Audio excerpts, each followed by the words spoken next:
Atu yama obi bia adwo ama kwaba adeba Tevah television so nonsia abo nonsia etwato awo ene dan mu na aboyi ebra so se ensema ya boabo no nyina yede baba som Tevah hefo ene Tevah atiefo ene anwumrei se anwumra nonsia Kaseabo na Kaseabo yi etwa no ho awo Tevah television so a obenya bia hwe awo Facebook Tevah media TikTok Tevah media official and our face YouTube and so Tevah media yebasre wonya bi hwe na wonya bi kenkan na wonya bi etia share like na afoforo so enya bi enhwe Kaseabo no ensema edimu akoti no bi enese Ghana Mampani, His Excellency John Dramani Mahama, and our face Road Minister Yera Governs Kwame Agbaja, Ede Omani Echremu Awaka so wini ba kwantempo ne so edan na omokoye yebebo mu echremu sa enso na wotwimu na ensem ne baje ne ho mena baje ne ho emprese ewo man mu efa ye Methodist asore ene asore mani bi entem nenei openi ohwe asore so awo Ghana enso ade ensem bi atudwa ensem bai na ode atudwa ebebo mu enchiremu ensem wei ene afoforo pi edi hwe na editie ene ede baba somo enne anwumre yi se anwumre no sia Kaseabo na Kaseabo yi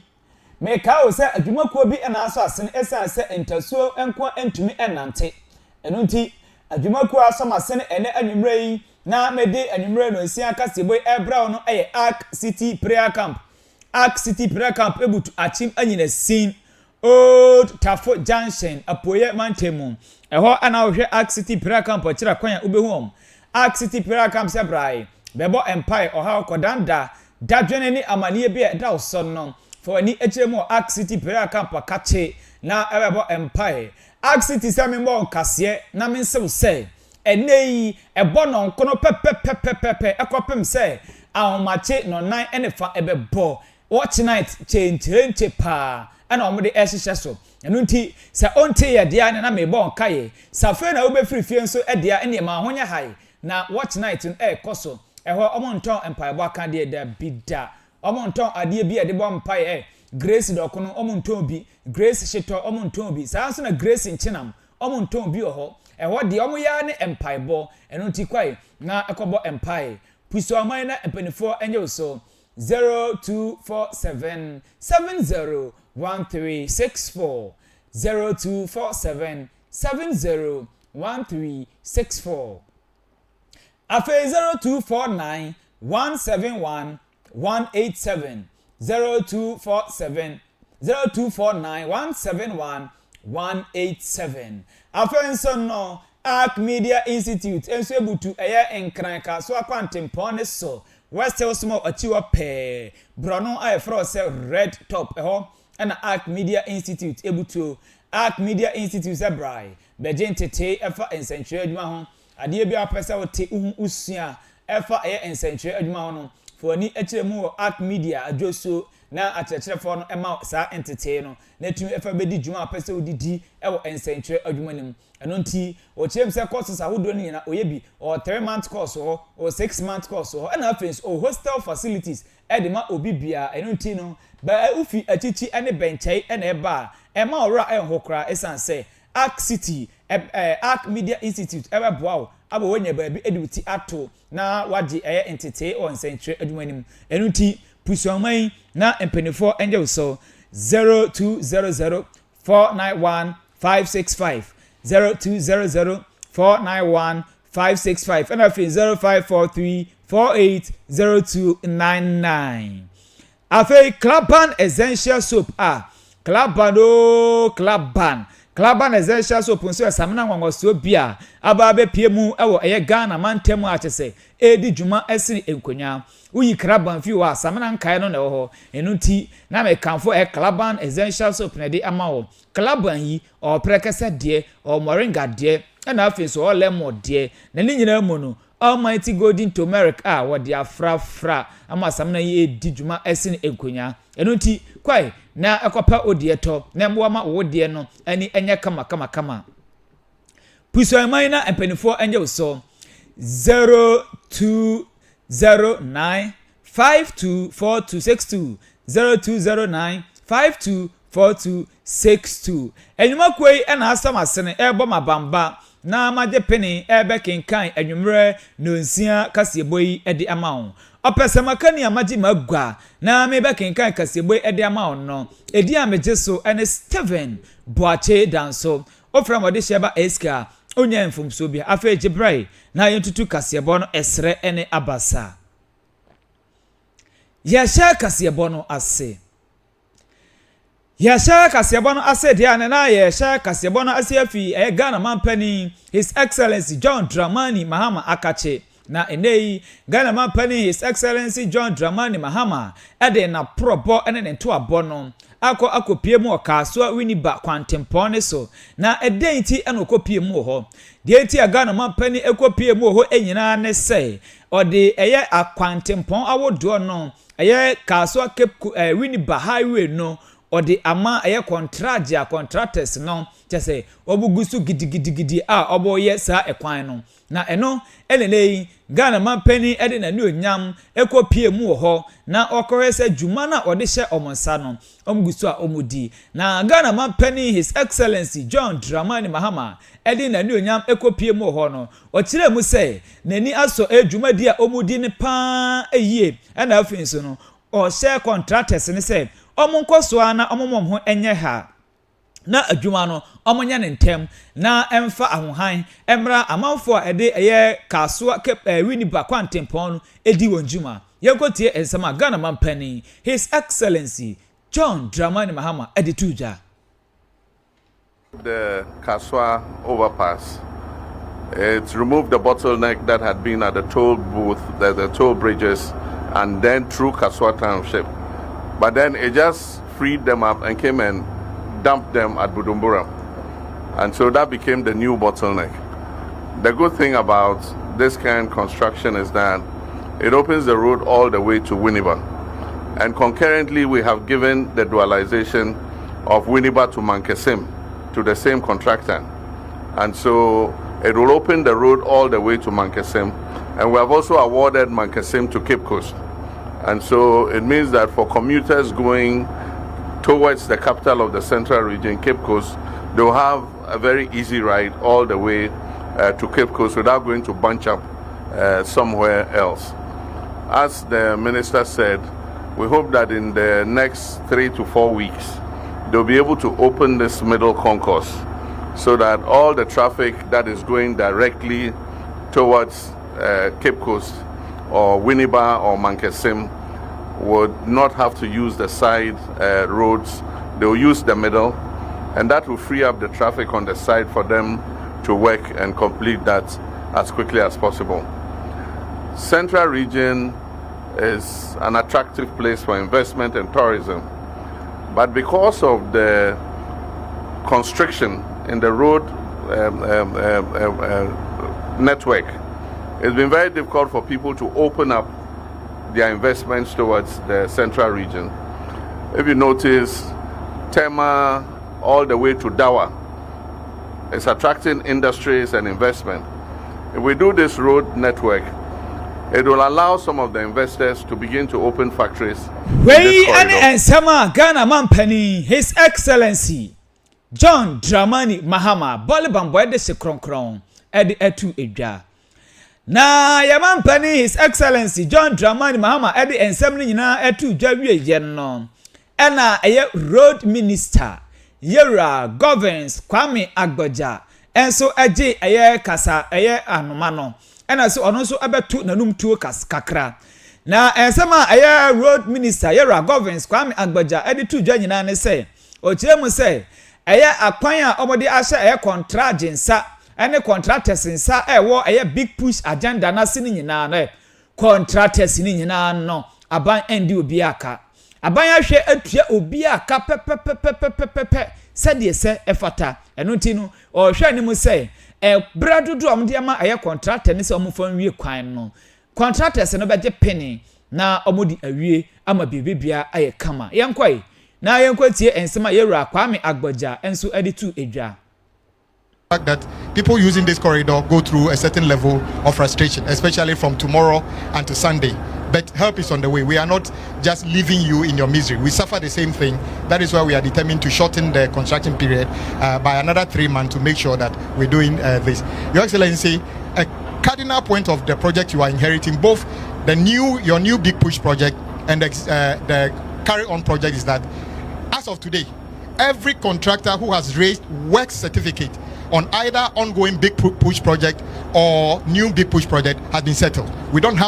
owe anybody 1 cedi, which means that you mean what you say about the Big Push. So Big Push contractors can be assured we are not only paying Big Push contractors anyway, we are paying all the contractors as much as we can. So we want to thank you very much for your commitment to make sure that in our lifetime Ghana's road network can see the push contractors can be assured we are not only paying Big Push contractors anyway, we are paying all the contractors as much as we can. So we want to thank you very much for your commitment to make sure that in our lifetime Ghana's road network can see the highest and the biggest.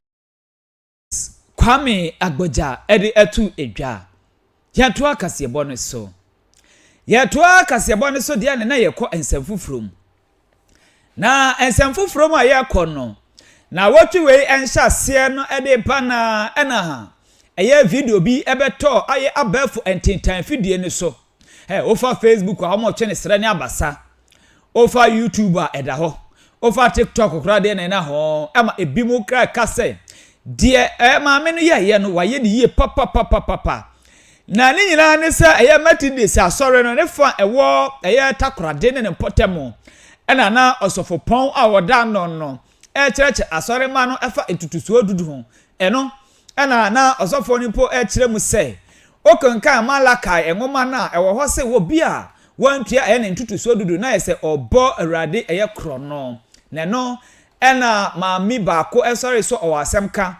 na asemka woka ni nyina ne se o kire mu se sabe mpanifo manimu a asofo fi no bishop so ekosi evangelist so ekosi dike wa asore mpanifo ni nyina no obuam se sabi omoye amrobes na eno ena ensam no age emena ewo Ghana afidie entintan afidie awudo ni nyina so enei Methodist asofo empanifo no ede ensam atudwa de oda Methodist asore na no ewo omai kronkro Ghana mu eye most reverend professor Johnson Kwabena Asamoah Jadu ede ensam atudwa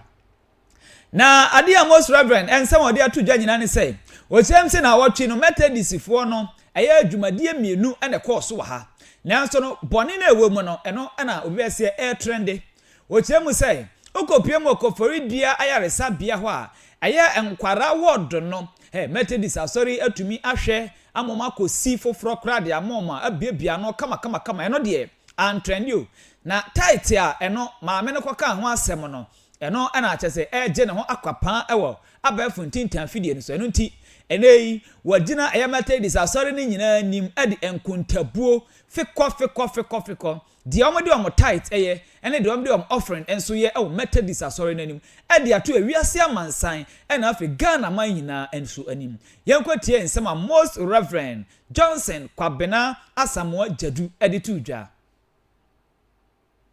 Past week there have been 2 issues of the Methodist Church on social media. One of them, of course, is the issue on tithes, to which I responded briefly. The other was the Koforidua Diocese renovating a ward in the Central Hospital. That did not get any traction. And anybody who is smart and asking the Methodist Church how we use tithe should have put the 2 stories together. But when people make their minds about you, they talk without evidence. I received a notice from somebody to say when I responded, I didn't address the tithe issue. And I've told him, I don't owe you an explanation. I owe the Methodist people an explanation, not you. You are not a Methodist. So I have left it there. But we'll come back to it. My friends, the Methodist Church Ghana is one of the most structured churches in this country. decisions are made at the leaders' meeting, they are moved on to the quarterly meeting, they are moved on to the synods, and then conference decides. So it can never be true that we receive resources in the church and we don't account for it. Methodist Church Ghana is one of the very few churches left in which every Sunday we account for offerings and tithes taking. We don't read it to the world, but we read to those who contributed to it. Beloved people of God, members, vote at synod. Count, announce before you bring the results to me. Because sometimes we just select the people administratively and then there's a lot of talk. We are a very democratic church, and I urge you, leadership, to recognize those structures and work with them. And some Methodist as of one penny for no. Idea to jar after a titan offering home. Elmabun contan kama. Ama wana na o sopa asare no. Omonso ati omoho enso ase. Yenyina Methodist vonse mwiswe. Na yentwa ho sema enkwaje aboafo nkrato. Na nkrato na chi no ebesan aba. Enu ti nyi fidie no emfi ha. Mi twam ho sesi ai.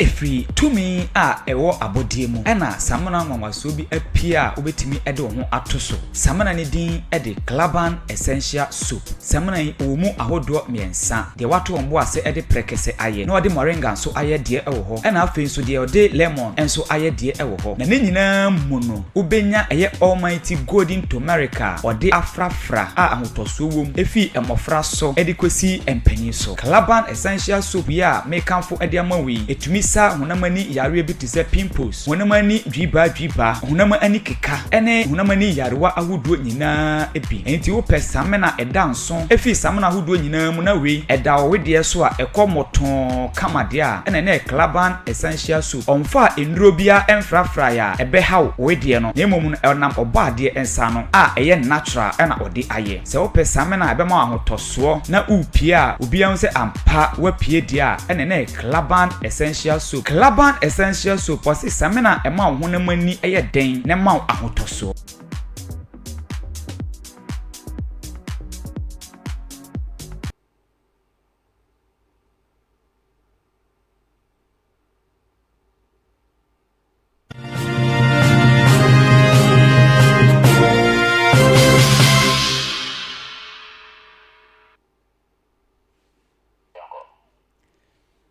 Mayenda obi bia se na yensama na kwa babiem emfamra Tevah television so ye twan ho sema kwaje abrafo nkrato yasan aba ye toa Kaseabo ne so ye toa Kaseabo ne so dia ene nei yenkopiemu e emrahye bedwafie mekire eye constitutional and legal affairs committee ewo oman emrahye bedwafie na enra ebesi ne die asetro makwani nyira ne fa LGBTQ+ eye bill no eho na enum enenei eye minority for edom kuma ewo eye committee ne so no ade ensama tujua wo chem se bill ne die yanka be yanka omani nyira no entreaty ne se eye ade hu hia ye papa obroni afra ne se eye certificate of eye agency na fe no se emrahye bedwafo no esan eba asetena eye mebusu ni mu a omonhwe na eye certificate of agency ni ti omonya ne ntentem afanko piemu ewo eye omampani akache na wantwe ne capitation pen na on sign no entem de odi nsem we nyina etu edwa eye yewura Alhassan Suleiman Tampuri ono ene ye deputy ranking member a wo committee ne so odi nsem we nyina tu dwa abra enei na omode omasetena no nyina ekọ na wieye ene odi nsem yi etu dwa yenti nsem a yewura Alhassan Suleiman Tampuri edituja.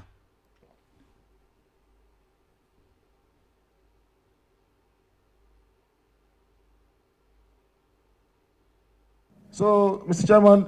we on the minority, and I believe this is a collective,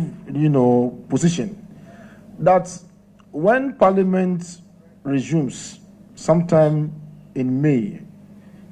we should ensure that this bill is passed under certificate of urgency. And as a committee, we can make that determination. We have passed so many laws under certificate of urgency, and this is one that is fit to be passed under certificate of urgency to bring finality to this matter that has been in the public domain for some time, so that the same day His Excellency the President will sign and give accents to the bill that has been passed by the good and virtuous people of Ghana. I thank you, Mr. Vice Chairman.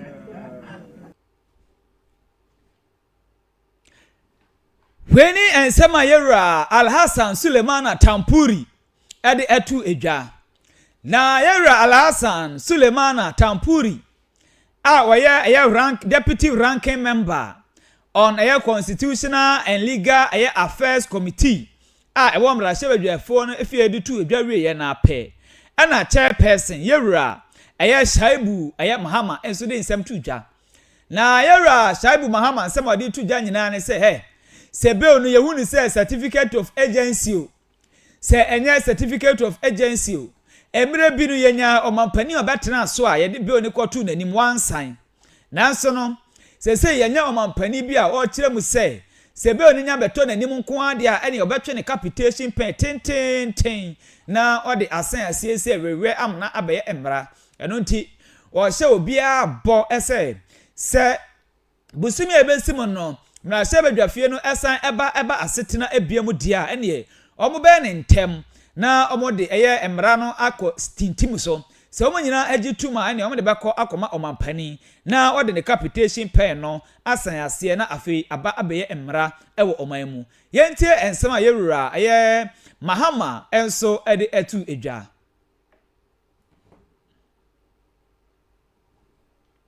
Parliament has got its own calendar. Much as we want to push in this bill, there are equally important bills. We don't rank bills in order of importance at the chamber. And so as we process the bills, we are rest assured that this bill will be considered when we resume. And so as to whether it is of agency, it will go under a certificate of agency or not. The important thing is not having a president who refused to assent to the bill. So we have a president who will assent to it. And that is what is important. It doesn't matter what time it gets there. Again, this is a committee work. There's nothing minority and majority about this committee. And so we have all agreed that,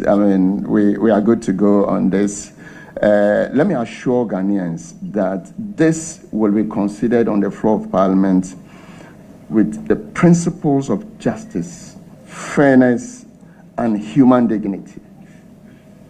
And so nobody, no individual will be affected, or rights of the individual will be affected. We are very mindful of our obligations to international communities and treaties, but that is subject to the Constitution of the Republic of Ghana.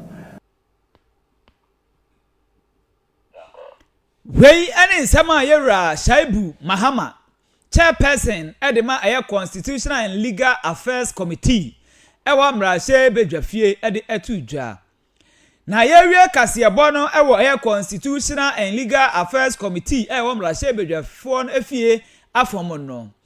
Onipa baako a LGBTQ+ onsem chese waji atan nani ase na waji emu atintimai pa yie no ayeka sponsors na oka ho bi no yewura Reverend John Intim Fojo. Na yewura John Intim Fojo enso de nkasa tudwa abra na omosori asetena so no ena yewura Intim Fojo edi nsam tudwa na ochem se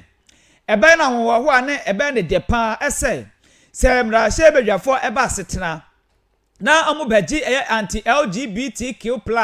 bill ni tuma anka abosume mako dumienu mu afemua anka attorney general behwe na chese ama emra no ano aba be den ewo oman mu ena afin so no otire mu se minister for culture enso ebehwe na omo ede institute pa a beboa ama emra no so abaji ntintiman na agi ehini ewo oman mu no ewo se minister for culture so emfa saa asem ento ne ho so otire mu se empe pi no se de mmara bi kwoto mmara hye bedwafie na omu doso na omu bagi tum wi afi no omu a na omu gima tintiman ma mmara no ebeye mmara no afi no omu ate akoda nanso we die o kam obi bia te se yema mpani atwe capitation pen na ode san ase ma ne beye mmara dia omu ntinda ekwan bi omu behwe so omu behu se mmara no eye adwuma wo man mu no omu behwe na wo abeto mmara na mmara enso ani wadi yentie nsema Reverend John Intim Fojo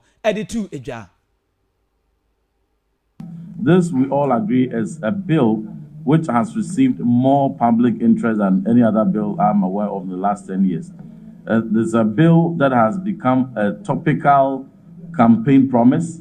In fact, from Osajefo, Dr. Kwame Nkrumah, our first president,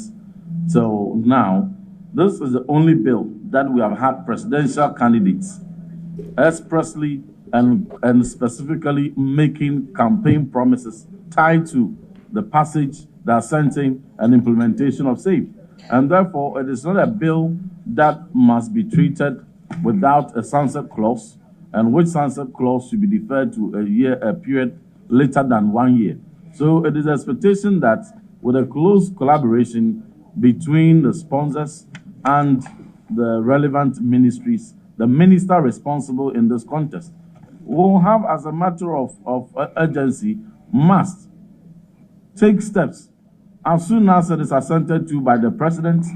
Now that the speaker has given us indication that in about 3 weeks when we reopen, is going to be passed with alacrity and with the diligence and magnanimity of our chairman, Honorable Mahama, we will be able to see this passed before the end of May. And then once the president assents to this before the end of June, When Sama Reverend John Intim Fojo and so editu Jaffa LGBTQ+. Kachirebe XYZ neho. Yenyina osofo Intim Fojo ensem ne soe.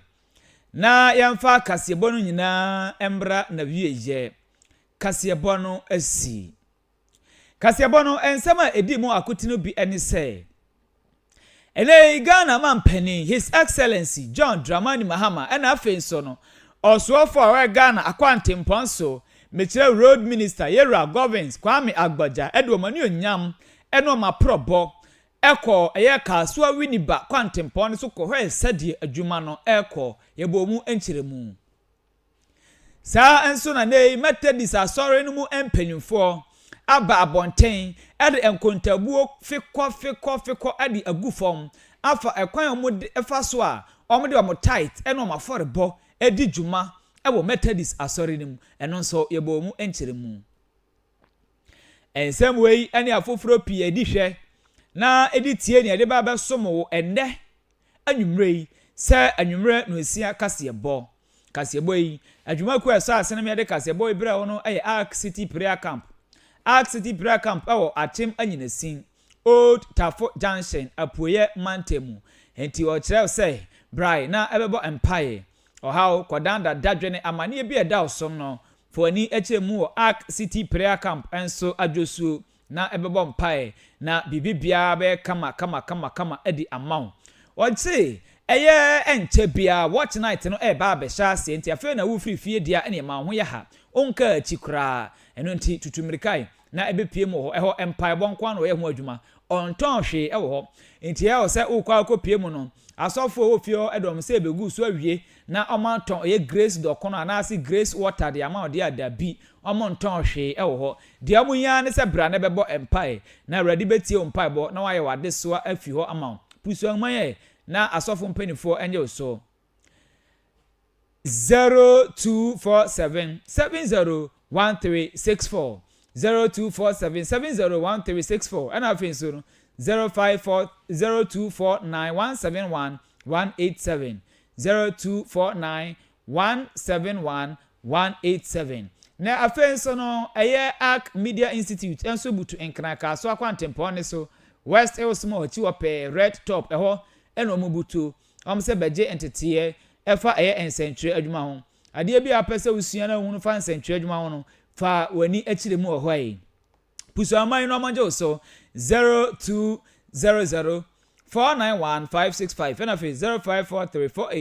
0543480299 afi so Klaban essential soap enso eso masine ye pa Klaban se bra ne be pesamna bi ne fa edware se oyi Klaban fi wa samna nkaye no ene toso mienu esan se Klaban de oni sesofo bia e wo man mu enuti kopew de etukoton na epe bi enso edware puso man na mpanifo anje so 0209524262 0209524262 enima kwei ene so masene ma ne meje penny na anwumre yi mekọ ne kwanten kro be kenkan kasebo edi ma wo me sorry studio na me wo fa ase ni pon ba ko pa edi na wo da eye Doris Abrafi Koto a babia wo bia o fa ase happy birthday enkoma pa nyini che